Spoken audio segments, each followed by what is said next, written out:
Hi, thanks for joining me this afternoon. My name is Nick Parkhill. I'm the CEO of ACON. What I'd like to talk to you about this afternoon is lesbian, gay, bisexual, transgender and intersex health. We know where we have data sets looking at the health indicators around these population groups that over and above the general community, lesbian, gay, bisexual, transgender and intersex people experience a number of health issues that are somewhat more acute than the general population. This is across a whole range of mental health indicators, drug and alcohol indicators, family and domestic violence, experiences of violence, and of course that's very, very concerning. What I'd like to hear from you all is really what your government plan to do about that, or to work with our communities to address that, and specifically around drug and alcohol use. We know across all substance types pretty much our communities use it twice the general population.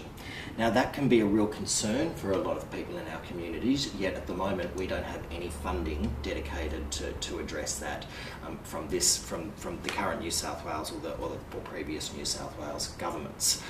It's getting to a crisis point in our community, so I'd be really keen to hear what you think you could be doing to address drug and alcohol issues in our communities. Well, thank you for that question. Look, my name's Chris Brenton. I'm the Greens candidate for Sydney. And look, as a psychologist, I understand the importance of mental health and inner well-being of a person. And we know that members of the LGBTI community are more at risk of experiencing depression throughout their lives, and are also more at risk of attempting suicide than that of the general population. So, as Greens, we are saying that we need to ensure that there is adequate funding in services that are able to provide support to the gay and lesbian community, and that's in terms of counselling and drug and alcohol counselling, sexual health awareness and all of those. And we want to ensure that the health practitioners are adequately trained and educated on the certain aspects of the LGBTI community, and also the discrimination that they can also face. Right, thanks Chris. My name's Bruce Notley-Smith. I'm the Liberal member for Coogee. I've been very pleased with some of the moves that the Minister Skinner, the Health Minister, has made with regards to anti-smoking restrictions, which she's put in place. She's a vehement anti-smoker, and I'm very comfortable with the direction that she's heading in that space.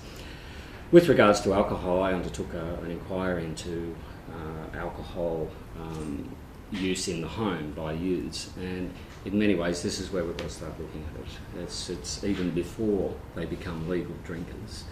We have to look at not only the gay and lesbian community, but a broader issue in the alcohol abuse across this state. It's something which is obviously has been opposed in the past by restriction on alcohol advertising, but we really have to revisit that. I'm not speaking for the government, but my personal views are that it's worked in getting the number of the smoking rates down by restricting advertising, by restricting its sales and its availability.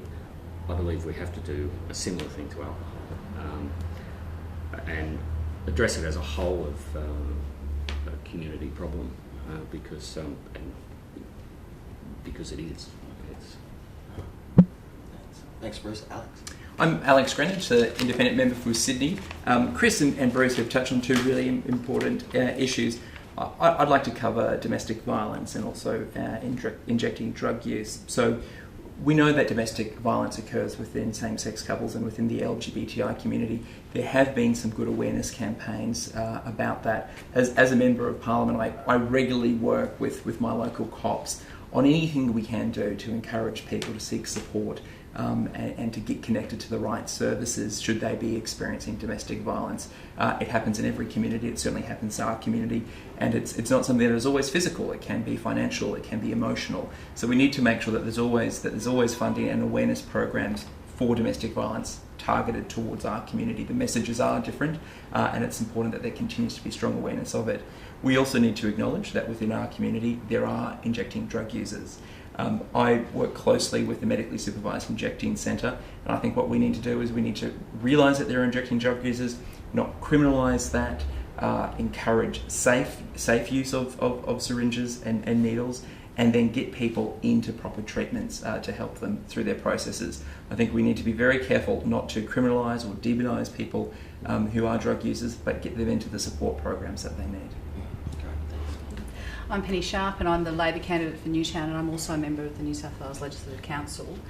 I think there are a couple of issues that we need to address. The last drug summit was in 1999, and Labor's already said that if we're elected that we will revisit the drug summit again.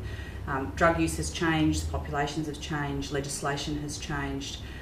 There were very positive approaches coming out of the drug summit. So for us, I think that's an opportunity for the LGBTI community to be very strongly represented and to really identify those issues that we know are already happening in our community and be able to talk about the need for a specific response, not just a generalist response.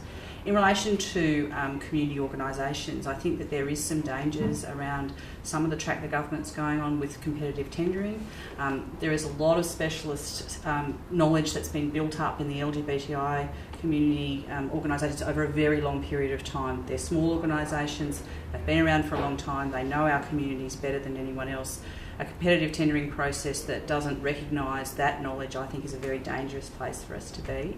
And the third thing I think that Labor wants to do is put in place a whole-of-government ministerial advisory committee on LGBTI issues. There are a number of issues in the reports that you have brought to us that I think need a whole-of-government response with people who understand our communities at the table, working across those agencies to really get to the bottom of it.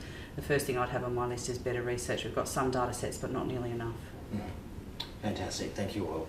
One thing I do just want to close on, while we do have a range of unique health issues for our communities, we also have a hugely resilient, I think, community, and from a position of strength, that's a good thing to work with.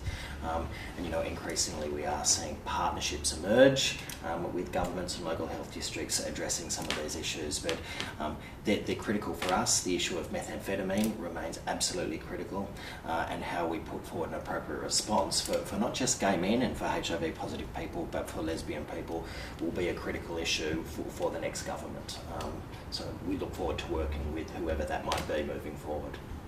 Thank you. Thank you. Thanks.